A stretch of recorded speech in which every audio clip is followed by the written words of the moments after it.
PR পদ্ধতিতে নির্বাচন আয়োজন করার কোনো বিকল্প নাই। পিআর পদ্ধতি ছাড়া নির্বাচন বাংলার মানুষ গ্রহণ করবে না। এই পিআর নিয়ে আমাদের আরো জোরে সোরে ভাবতে হবে।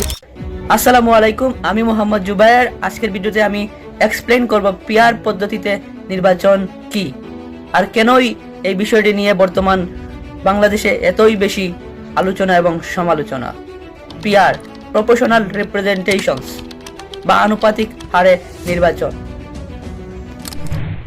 এই পদ্ধতিতে সংসদে আসন ভাগ হয় জনগণের ভোটের অনুপাতে। আমাদের জাতীয় সংসদে মোট 300টি আসন আছে। তরুণ বাংলাদেশের জাতীয় নির্বাচনের ফলাফল এমন হলো: বাংলাদেশ জামায়াতে ইসলাম পেয়েছে 40% ভোট, বিএনপি পেয়েছে 35% ভোট, জাতীয় পার্টি পেয়েছে 15% ভোট, আরও স্বতন্ত্র ও অন্যান্য দল মিলিয়ে পেয়েছে 10% ভোট। এখন যদি আমাদের সংসদে 300 আসনে পিআর সিস্টেম হয় তাহলে ফলাফল হবে: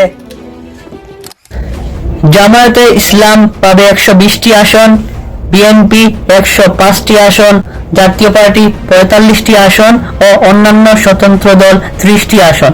অর্থাৎ প্রতি দল তাদের মোট ভোটের অনুপাতে আসন পাবে। কিন্তু বর্তমানে বাংলাদেশে যে সিস্টেমে নির্বাচন হয় তাকে বলা হয় FPTP, the first post the past পদ্ধতি।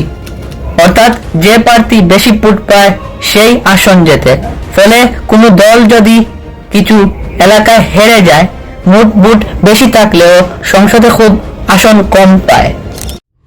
সহজভাবে বুঝতে চাইলে এফপিটিপি মানে নকআউট ম্যাচ, একবার হারলেই বাদ। আর পিআর মানে পয়েন্ট টেবিল, কে কত রান বা পয়েন্ট পেল তার ভিত্তিতেই ফলাফল দেওয়া হয়।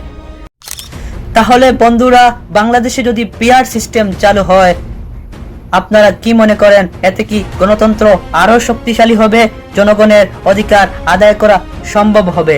কমেন্টে জানাতে ভুলবেন না। আর ভিডিও ভালো লাগলে লাইক, কমেন্ট, সাবস্ক্রাইব এবং শেয়ার করে পাশে থাকবেন। ধন্যবাদ।